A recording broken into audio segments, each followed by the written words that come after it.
Hi, this is Matt McCormick at the Department of Philosophy in California State University, Sacramento. This is a lecture in my Philosophy of Mind course on Daniel Dennett's famous article, Quining Qualia. We've now seen several important, famous arguments from anti-reductionist philosophers of mind from the 20th century, people like Frank Jackson, Thomas Nagel, David Chalmers is coming up, and all of those people have argued that there is something irreducible about consciousness that a physical account, a material account can't capture. This is one of the most important arguments out there from the 20th century, arguing for the contrary, arguing against these pro-Qualia views. So let me see if I can put that in context and then try to explain Dennett's article. Dennett has got a lot of complicated arguments, and there's a lot of back and forth with rebuttals and responses. I'm just going to cover a couple of them and try to capture the overall strategy and explain the general approach that Dennett's using. Okay, so as you should now know, we're in the midst of this argument amongst philosophers of mind about what the fundamental constituent parts of reality are. In particular, we're wondering, well, what are minds made of? What sorts of stuff has to be in our theory? What sorts of stuff is real here with regard to the nature of mind and consciousness? So some of these arguments, like Nagel's, like Frank Jackson's, the colorblind Mary argument, have presented or argued for this conclusion that qualia can't be reduced or captured by any physical route, so they must be another set of the basic parts of reality if they are real things at all, but uniquely different in profile. So these feels, these subjective, phenomenal sensations we're having are not to be confused with the objects that cause them, but they're the contents of consciousness that we have when we're having experience. And these things, whatever they are, if they're real, they can't be accessed through, for instance, a particle accelerator at CERN, but only because of their weird nature, only by looking into what I'm feeling or what I'm experiencing. So we've got this strange kind of first-person, introspective, only access to these things. And if for some of these accounts like Nagel or Jackson, who say they're real things, so now we're in this peculiar bind of there being some fundamental components of reality that can only be known or ascertained by my introspecting or looking in or having some feelings in my consciousness. So Dennett's opposed to that characterization. He's going to try to give us an argument or series of arguments here that's going to undercut it. Okay, so what are these things? They are the way things seem or feel to us when we're having subjective phenomenal experience. So the cold flavor of a glass of milk, the color of a ripe tomato, the harsh shrill of a referee's whistle. So it's those sensations or those phenomenal feelings we're having when we experience those things. And famously, Dennett's article here is called Quining Qualia. What does it mean to quine something when you use that as a verb? Quine's famous for having done this to deny resolutely the existence or importance of something real or significant. So Quine famously did that in lots of cases in philosophy of science, and Dennett proposes to do the same for Qualia. Quine's one of the greatest philosophers of the 20th century, and Dennett's trying to follow in his model. Okay, so are they things? What sort of things are they? Should we include qualia in our list of real things in the world? When we give a theory of mind, what will be the basic constituent elements of reality out of which the mind is built, or the contents it has? Is matter or physics all we need, or chemistry, ultimately? Is that all we need to explain the mind? Or are there some aspects, some components or things that make up the mind that will not be captured by any material or functional theory that must be provided for in our theory? That's the debate. Now, Dennett's assumption is that if they are things, then they've got to have some kind of stable natures that can be ascertained somehow. That's the way all other things are in nature. So if these are real things out there in the world or inside in the world, and they've got to be built into the theory, then we've got to be able to put some kind of description on them, we've got to be able to pin down what they are in some way. So it's trying to do that where Dennett sort of leverages his argument to show that when you start looking closer, actually there's nothing there to be built into the theory. So the people we're talking about, some of the prominent philosophers who've got the pro-Qualia views, are people like David Chalmers at NYU, Frank Jackson, Sidney Shoemaker specifically is one of the philosophers that Dennett's replying to in this article. And then recently we've talked about Thomas Nagel's What's It Like to Be a Bat argument. So these positions typically assert that material or functional explanations are not enough. And that's not to say, are there tomatoes or sunsets or glasses of milk? It's to say, what's the status of the subjective qualitative fields in your mind? And these positions, or these philosophers have argued that they're real things. Okay, so Shoemaker, for instance, says the qualitative or phenomenal features of sense experience, in virtue of having which they resemble and differ from each other qualitatively in the ways that they do. So, when you have the sensation of a cold glass of milk, that's different than the sensation of biting into a ripe tomato, and it's in virtue of those qualitative or phenomenal differences that you can tell the difference, and that's what makes those for different mental conscious states. So on Shoemaker's account and on several of these other accounts, what Dennett's done here now is he's got a list of these sort of properties that qualia have, and he wants to systematically work through these and see if our investigation is going to bear out them having these features, or see if that can be supported. And what he's going to do is systematically eliminate each one of those. He's going to argue against each of these. So on the pro-Qualia view, some of them, people like Shoemaker will say, or there's the implication that qualia are ineffable. And so when an experience is ineffable, what that means is no matter how eloquent or articulate or imaginative we are with our descriptions, we can't communicate exactly what one is currently seeing, tasting, or smelling. What I can do is I can give you a ripe tomato to bite into, and I can hope or assume that you are feeling the same thing, and I can describe it with as much language as I like, but that's not the same. It's never the same as actually having the actual experience and being in there. There's something ineffable that can't be communicated about that essential experience when you're in there.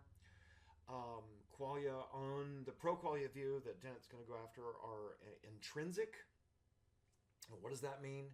Well, they have intrinsic properties. They're maybe think of it as them being internal. They're atomic. They can't be broken down into other parts.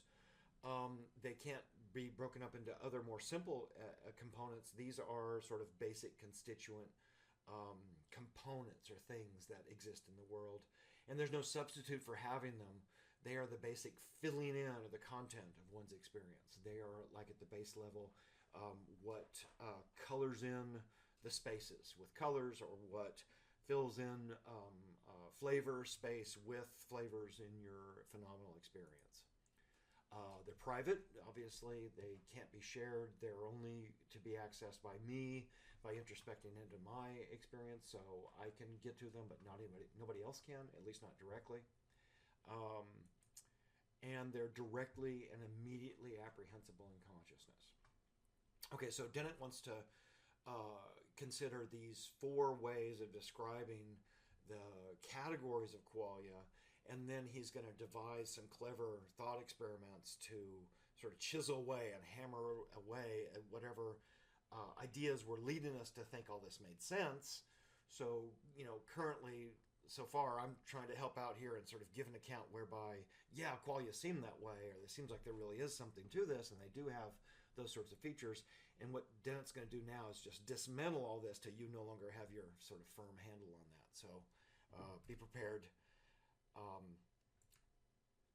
Okay, so here's Dennett's view, and to put it into context with some other positions that we've considered this semester.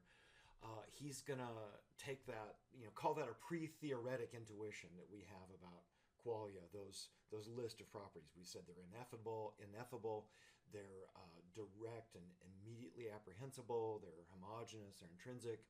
Those are sort of the rough pre-theoretic account that we were giving to it, that we were led to by Shoemaker and other people's accounts. So Dennett's intention is to dismantle that. And what's going on here fits into the context of this discussion we've been having about eliminative materialism. So, for instance, in the history of biology, there used to be this notion that whether or not something was alive could be explained in terms of the presence or absence of this invisible fluid that they called elan vital. And that sounds bizarre to us now. It sounds, strange and counterintuitive, as does phlogiston or the four humors theory of disease, or lots of discarded scientific or pseudoscientific theories about what the nature of reality was. And what Dennett wants to do is to take us from thinking of qualia as making sense to seeing qualia as being sort of strange and outmoded and a poor fit for reality, the same way that science has done in those sorts of cases. So you might consider the example from the history of medicine, that in the 1300s we thought that the bubonic plague was caused by evil demon possession. And that was our explanation. So by the account of the symptoms you see in a person who's sick is to say that they've been possessed by demons. And we weren't able to salvage or preserve that notion of, in our investigation into what was really making people sick, we didn't hold on to the notion of evil demons. Ultimately, the notion of evil demon possession just got so untenable and so mismatched with our observations that we have to just jettison the idea altogether. And we've called that to have a radical eliminative materialist view is when you get rid of a concept altogether because it just can't fit, it doesn't adapt, it doesn't square with the observations we're making. And so you can see what I'm getting at here is that, in the plague case, it took us 600 years, but ultimately we come to the conclusion with a lot of radical change in our scientific theories that the bubonic plague is actually a bacterial infection. It's this Yersinia pestis bacteria, which has nothing to do with evil demon possession and can't be made to square with those sorts of observations. So, Dennett would be happy if he could leave you at the end of the day viewing qualia as strange and counterintuitive as an explanation of what we're going through as subjects of experience, as trying to describe somebody's modern disease as them being possessed by an evil demon. It just doesn't square with the facts. So ultimately, Dennett's being a kind of radical eliminativist here. There really is no such thing as qualia. He does grant, however, not to be too crazy, he says, I grant that conscious experience has properties. I grant, moreover, that each person's states of consciousness have properties in virtue of which those states have the experiential content that they do. So he's not denying that you're undergoing something or that there's some kind of phenomenal states that you're experiencing when you're conscious. It's just this strong metaphysical claim that some of these theorists are making that qualia are things in the world the way carbon is a thing in the world. So sure, you have subjective states, but his view is that ultimately those subjective states can be described in all the ways that need to be described with a material physical account. And his arguments are supposed to show that the various technical or theoretical concepts of qualia that have been presented to us are vague or equivocal or just confused and can't be sustained. Even if we undertook to salvage and clarify the concepts of the pre-theoretical notion of qualia, the result would be so different from what people are talking about, we'd be better off just declaring that there are no such things. So Dennett wants qualia to go the same way as demon talk in medicine. Okay, so a couple of thought experiments on the other side. So Dennett's going to try his best to do what he calls steel manning the other side. He's going to give the best, most charitable, strongest argument on behalf of his opposition that he can before offering his objections. That way, if his objections work, then they work against the best case that can be made against that position. So the first couple of these thought experiments that I'm going to run through, and I'm not going to do all of the ones that he covers, but the ones I'm going to run through are intended to get you to buy into the Qualia view and accept it. Okay, so imagine we built a very good machine that does a complete chemical assay of wine, and then as a result of its analysis of some sample of wine that we test on the machine, it gives us a description back like this one. That's a flamboyant and velvety Pinot, though it lacks in stamina. So we correlate this, leaving aside your skepticism you might have about those kinds of accounts. Let's assume that we could find some chemical, physical correlates to those kinds of descriptions that wine tasters give, and that we build a machine that can find those molecules in a glass of wine, and as a result, it gives out a description of a wine like that. Not that implausible. We can do really complicated chemical analyses of substances, and they're probably already doing something very much like this over at the in some of the wine programs at UC Davis, for instance. Okay, so Dennett's got a question. Would this machine have qualitative states? Would there be a subjective phenomenal content to whatever's going on there in that machine when we get that kind of chemical production, when it produces that kind of sentence about it, or when it analyzes the various the presence or absence of different molecules in the wine? And what Dennett wants to, the obvious conclusion he wants us to draw about that in this case is say, no, of course not. A machine like that, even if it could accurately identify the presence or absence of those molecules, couldn't possibly have qualia. It doesn't have it, and it doesn't taste what I taste when I drink a glass of that wine. It's not having those kinds of states. Okay, so that's the wine tasting Pro-Qualia example. All right, and here's another one. Dennett asks us to imagine someone being the victim of a neurosurgical prank. Imagine you wake up in the morning and some evil scientist overnight has rewired your brain so that now you look out at the lawn in the front yard and grass appears to be red, the sky is yellow, and all the colors have been flipped. And you ask everybody else you encounter, say, hey, is there something weird about the world? Has the grass changed color or whatever? And nobody else seems to notice anything different, so you figure, well, the problem's got to be me. Something's happened to me. My optic system's not working, or my brain's not working, or something.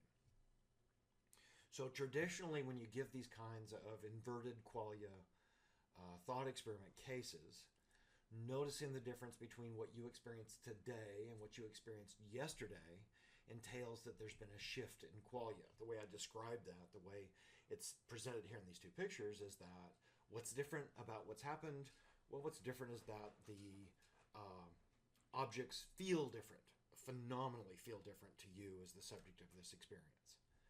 And some of the assumptions here are that I have immediate, direct, and incorrigible private access to intrinsic phenomenal properties. Those things are available to me when I look there. And then A implies that if I notice that formerly green things are now yellow, grass no longer looks like it used to look, today grass looks like bananas used to look, and so on, then that means that there must have been some shift in my qualia. Those have changed. The victim of the neurosurgical prank would notice that colors have been switched. Therefore, there must have been a shift in the victim's qualia. That's the way we sort of present those cases, and that's the way it sort of comes across at first glance. So the idea or this characterization of qualia this way, I have immediate, direct, incorrigible, private access to intrinsic phenomenal properties, seems to be supported or corroborated. It seems like these kinds of inverted qualia thought experiment cases seem to substantiate this notion that qualia are these real things. That's what's happened is your qualia's gotten switched, and that's the way we treat it in those kinds of examples. Dennett's going to confound all of that and make all of that sort of unravel on us here shortly. Okay, and here's sort of Dennett's response to that. There seems to be that there are several possibilities about what could have happened to you in this transition from yesterday to today, and about the way things look different to you. And he thinks we're wrong about this pro-Qualia inference in the previous case. If I notice that formerly green things are now feeling yellow and so on, then there must have been some shift in my qualia. Okay, and that's the way those cases have been presented. But other explanations can account for my noticing something different here, says Dennett. There are at least two ways with different conclusions in both cases. One, this might have happened. It might be that our evil neurosurgeon inverted the early neural channels in the optic nerve so that the relevant neural events downstream are the opposite of their normal values. That's a little bit like the original description we made of the case. Imagine sort of, pulling the cable out and flipping it over and plugging it back in. The optic nerve in the visual system doesn't work anything like that, but that's sort of the way this oversimplified thought experiment typically gets presented. Or, alternately, the neurosurgeon might have left your visual system completely intact and just inverted your memory access links that allowed you to compare today's colors with yesterday's. So the signals that come in from your eyes are exactly the same, but they don't match what I remember grass to look like. So Dennett's imagining somebody who, like in our inverted qualia thought experiment, wakes up and says all of the very same things we just said. Hey, grass doesn't look right. Bananas don't look right. The sky doesn't look right. They all look like these other things used to look the day before. But now it's not that your qualia have been changed at all. It's just that your memory access to what things were like yesterday has been changed. So it's a coherent, as insofar as any of these thought experiments are coherent, it's a coherent alternative explanation of giving the same kind of output, the same kind of the same kind of report from this person who wakes up and has this different account of their experience.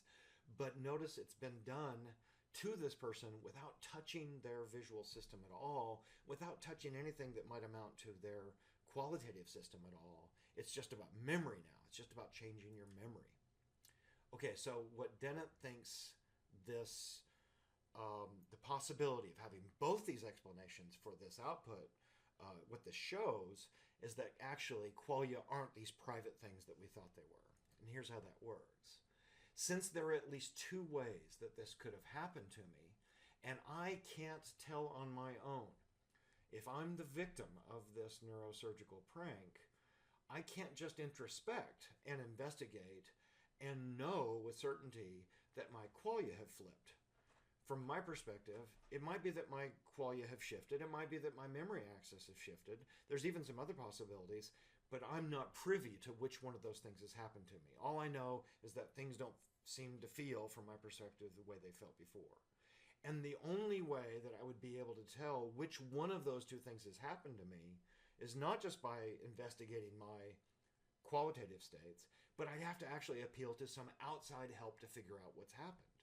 I need somebody else to look at my system to tell me what's going on with my allegedly private,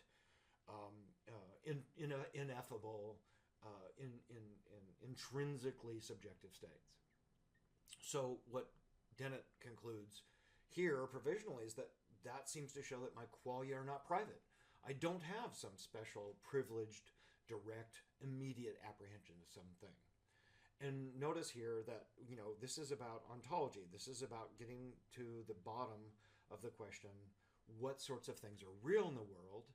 And the allegation is that qualia are real things, but they're weird in that we can only get to them by way of our own internal subjective experience.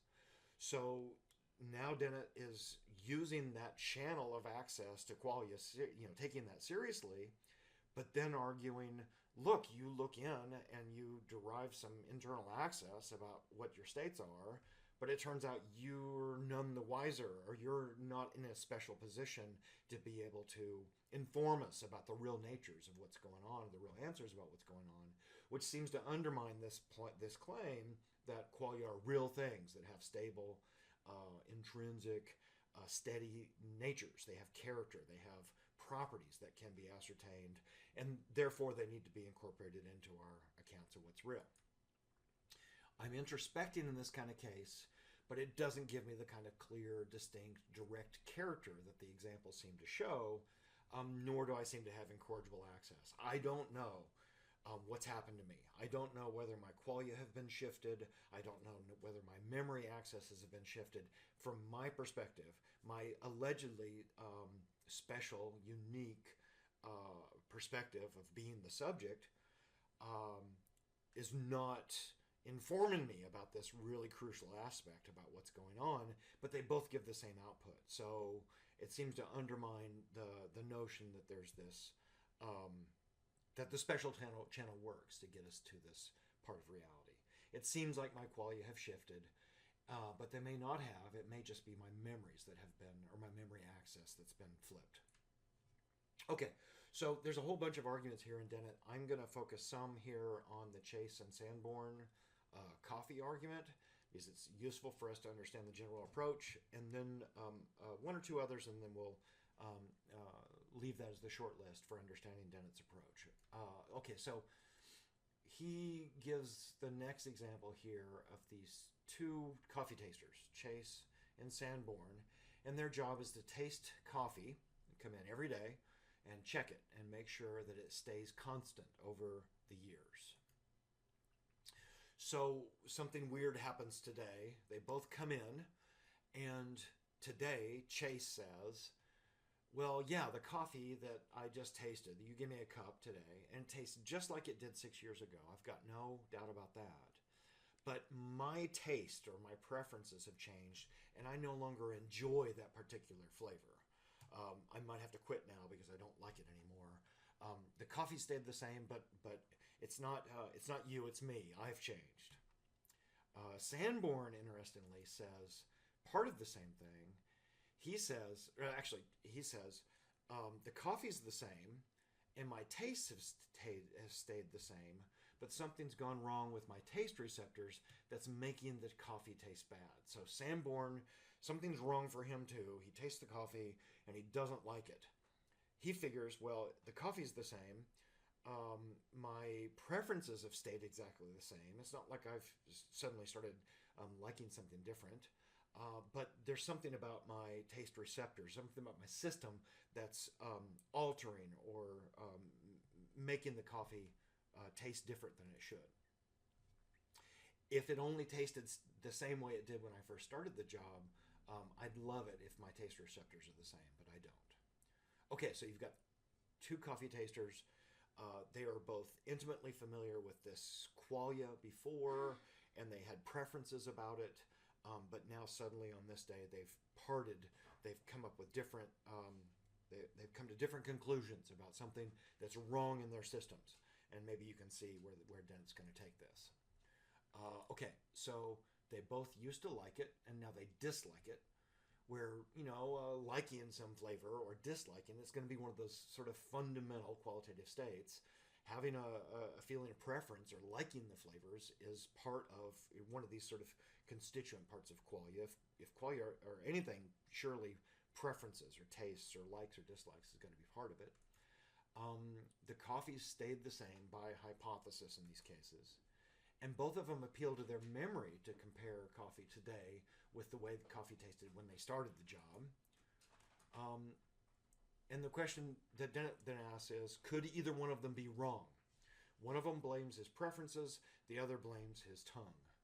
Could one of them be mistaken about what's happened in their qualitative situation? And of course, the answer is yes, they could be wrong. And if they could be wrong, then that's going to undercut all of this strong pro-Qualia view that we've been considering. So here's Dennett's argument, sort of put as a modus tollens position, if we had privileged, incorrigible, direct, immediate access to some intrinsic qualitative states, Dennett argues, then it would not be possible for either one of them to be wrong about the nature of their qualia or their relationship to it.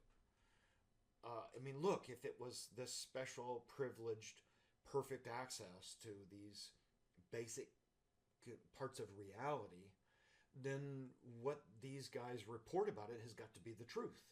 There can't be any latitude or any mistake or any sort of divergence about what's going on. But given the way that we've described the story, it seems pretty clear that both of them could be wrong about what they're saying. Like, they could have it reversed, that Chase could have had a change in his taste receptors, and Sanborn could have had a change in his preferences, right? They happen to blame the opposite, but for all they know, it could be the other explanation. So if the Pro-Qualia view was right, if we were in a special position to apprehend these deep natures of things in the world, then we wouldn't be wrong about the nature of our qualia. But it is possible that one or both of these two characters, Chase and Sanborn, are wrong. Therefore, we don't have privileged, incorrigible, direct, immediate access to some intrinsic qualia.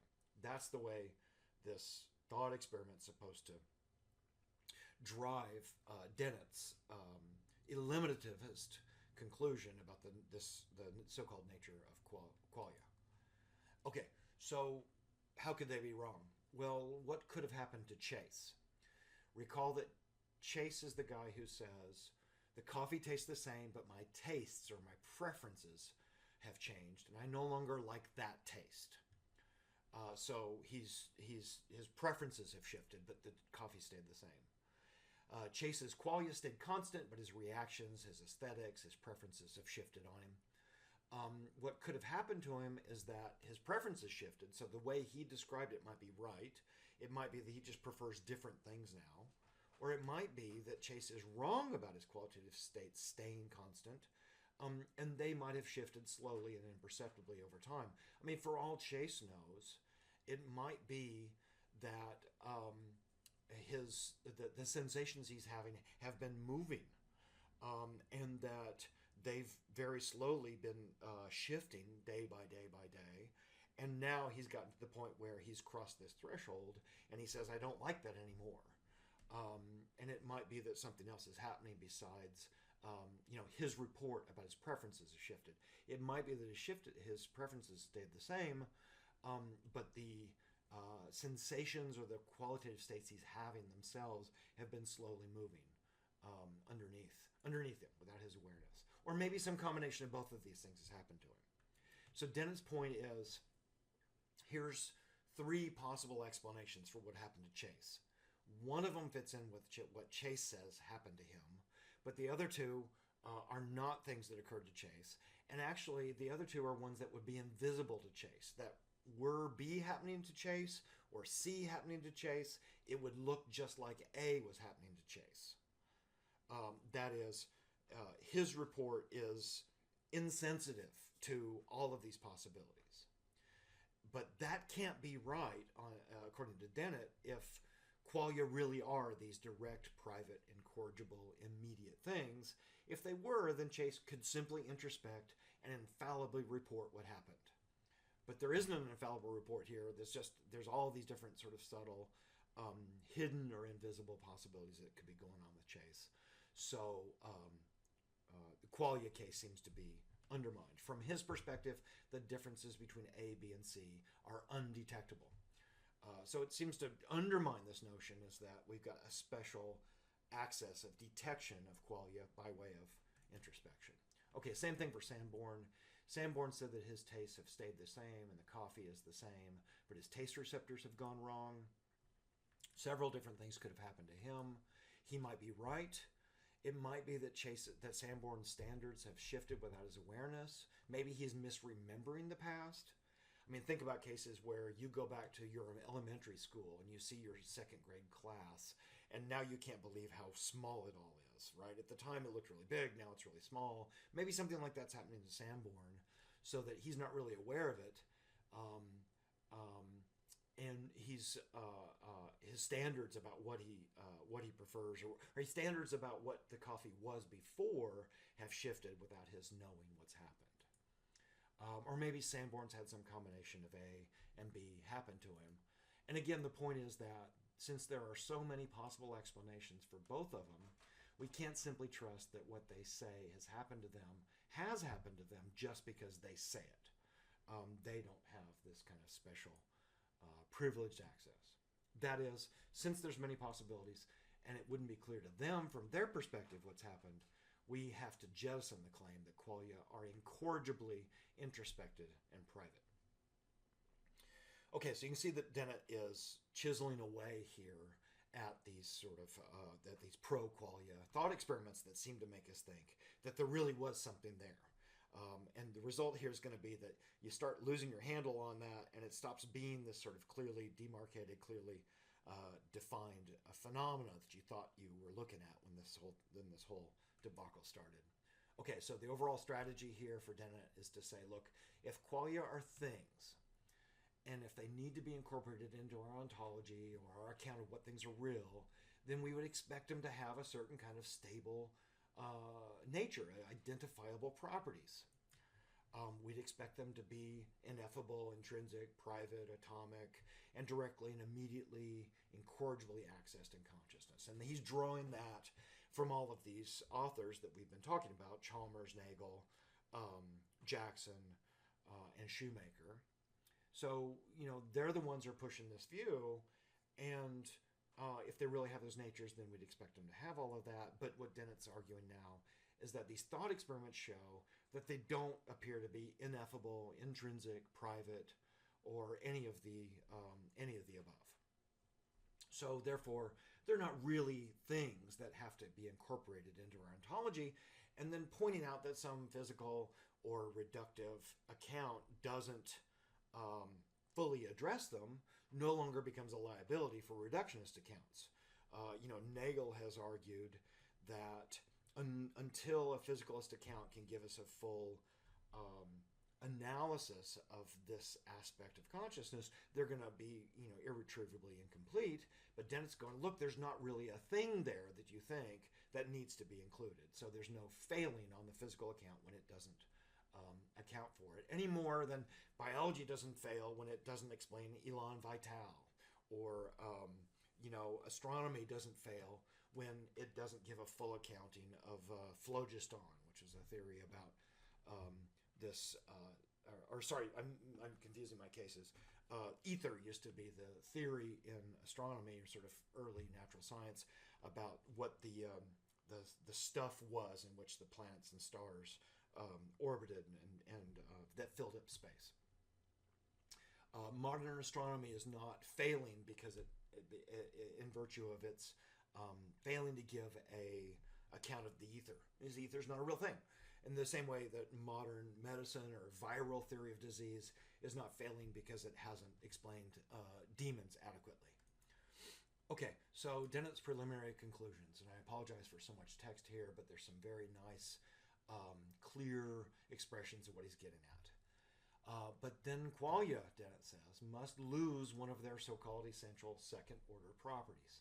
Far from being directly or immediately apprehensible properties in our experience, they are properties whose changes or constancies are either entirely beyond our ken or inferable at best from third-person examinations of our behavioral and physiological reaction patterns. So qualia turn out to be something very different than what we originally thought.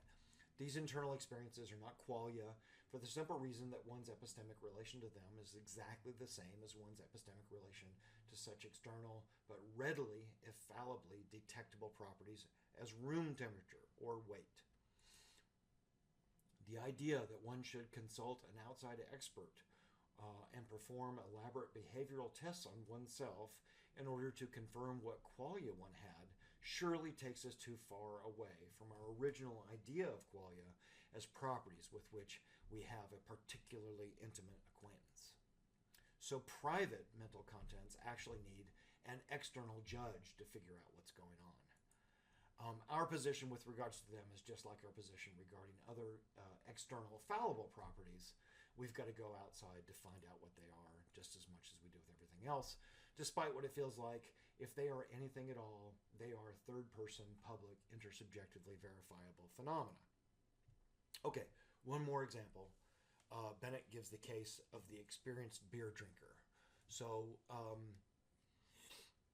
recall the first case, the first time you had a taste of beer. We say that beer is an acquired taste. And Dennett's going to hammer away on that notion, that one gradually trains oneself or just comes to enjoy that flavor. So think of that first sensation of beer in a glass you had. Okay, so which flavor is that you've become acquainted to and you've adjusted to? The flavor of the first sip, does it still taste today the way it did that first time you had it? And Dennett says, look, nobody could like that flavor. That flavor was nasty. When you had that first sip, you didn't like it. You didn't enjoy it. You didn't find anything good about it. If it still tasted that way, I wouldn't still drink beer. It tastes different to me now. So it can't be that, what Dennett's getting at here is that if these qualitative states are these stable, intrinsic things in the world, then beer today would taste the same way it tasted that first day, and the only thing that's changed is me, right? So he concludes, look, beer's not an acquired taste. It's not as if there's some atomic essential flavor that is beerness and that I've just moved around that. That is, nobody comes to enjoy that way, the way that the first sip tasted.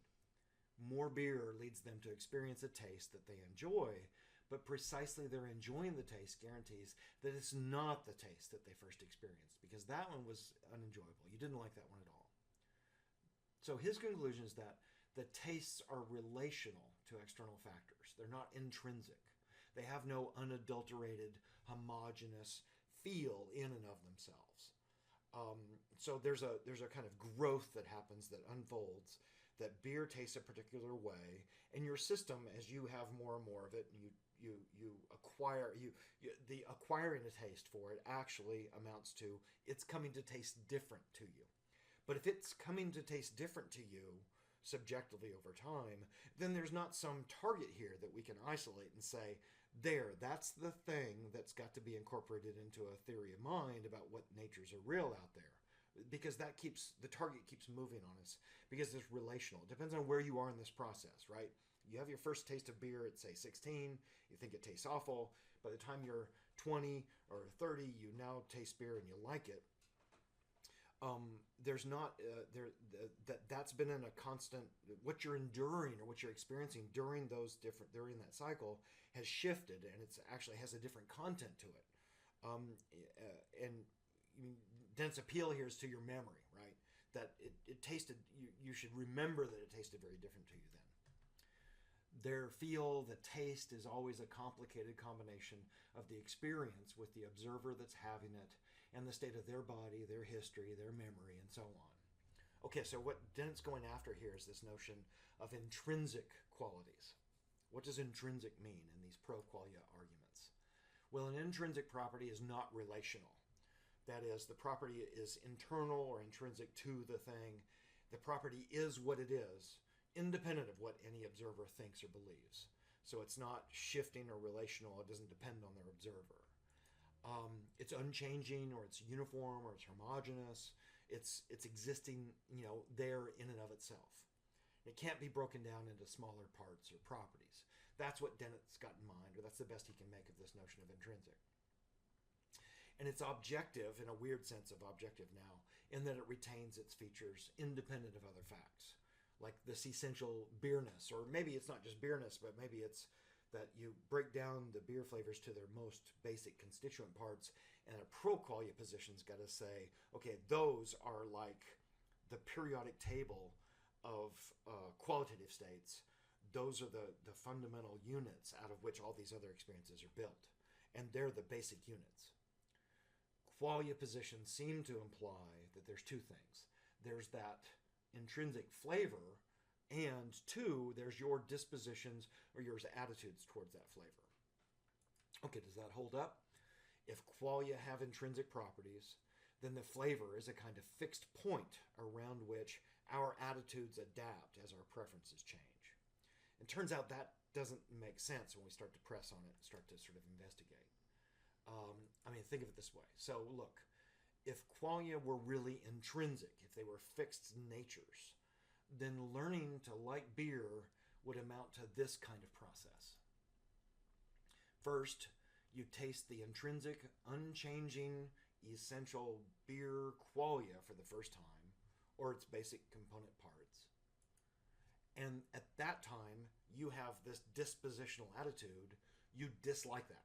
You don't prefer it, or you reject it as being tasting bad. Later, after you've acquired a taste for it, you taste that very same intrinsic, uniform nature, that very same quality that you tasted the first time. So it really tastes the same as it did all along, but now you've got a positive attitude toward it. You like it. So it tastes the very same way, but now you like that flavor. Okay, so now that we've spelled that out and really been explicit about it, you can see what Dennett's doing here. He's breaking it out to show how bizarre that actually is, or how that doesn't actually fit with what's going on here. The problem is that beer flavor today isn't the same as what it was when I had my first one. Tasting beer is relational. It doesn't taste the same way. What I'm experiencing when I have it today is not what it was experiencing when I was 16, which means that this target we were after, this thing that we were trying to identify to build into our theory, well, we're asking, well, where is it? What is it? When did we get access to this alleged fundamental constituent part of reality? The way it feels has shifted with my experience, the context, my history, and the state of my nervous system, and so on. Okay, so how does this undermine the anti-reductionist views? Somebody might say, so what? Why is this relational shifting business a big deal? And you can see what I'm getting at here. Dennett's assumption all along has been that if qualia are real things, then they have natures. There must have some stable properties that make them what they are. Carbon, for instance, is a real thing, and it has properties that are stable, they're accessible, they're measurable, they're predictable. We can understand those. Those features are what make carbon what carbon is. Those are the features in virtue of which it's carbon. That's what makes it what it is. So if qualia are real things, we would assume, what are their natures? And Dennett's argument here has been, well, look, their natures, this so-called essential intrinsic state of them, it seems to evaporate every time we try to zoom in and get clear on what they really are. Okay, so you might recognize something here that qualia views, and Dennett doesn't say this, but I think this might help us illuminate what's going on, is that qualia views are a kind of Platonism. Platonism is this view that there exist abstract objects that are non-physical, non-mental, and non-particular. Now, strictly speaking, that definition won't fit with qualia views, but you can see that the idea that there are these natures that are out there in the world coming through in this qualia account. Qualia views suggest that when we have a certain qualia, we're participating in an unchanging, perfect, uniform, archetypal feel that the other subjects, when they're in the same mental state, have the same way. We haven't talked about the intersubjective point, but think of Chase and Sanborn both tasting the same coffee and having the same qualia. If you've got a pro-qualia view, you go, yeah, they are in the same mental state, Chase and Sanborn are, in virtue of having the same mental content, the same mental content. So these things have to have a nature, and somehow both of these people have been put or participated in the same nature. That's what's sort of vaguely Platonist about this account. So, and on these property dualist accounts, like Frank Jackson's, they entail a set of distinct, real, quote-unquote, objective, discrete phenomenal properties in the world with a special subject-only access, kind of like the Platonic forms. There's something kind of Platonic about it. But Dennett here is a nominalist. He rejects the existence of those sorts of entities. He figures that we can get by just fine accounting for things in our theory without adding these extra entities that exist in the world to the list. Okay, so let me wrap up. The property dualist views, like ones held by perhaps Nagel, certainly by Jackson, certainly by David Chalmers, imply that qualia are real, distinct, discrete, homogeneous, ineffable, phenomenal properties that are directly and immediately apprehensible through consciousness. And that's the view that Dennett's been hammering on. Property dualist arguments maintain that physicalist theories can't account for those. Dennett has argued that on closer inspection, those allegedly unaccountable entities evaporate. His arguments undermine the initial intuitions that led us to property dualism, right? So he's used this Quinian approach to take us from our pre-theoretic intuitions about, demon possession and disease, and now we've got a completely different sort of thing in front of us: neuroscience, cognitive science, and a reductionist theory of mind will give us an account of subjective consciousness that won't preserve qualia. It's going to be a very radically different sort of account, as radically different as demonology is to modern viral theory of disease. And Dennett thinks that his attack on these qualitative arguments shows that they won't hold up under analysis.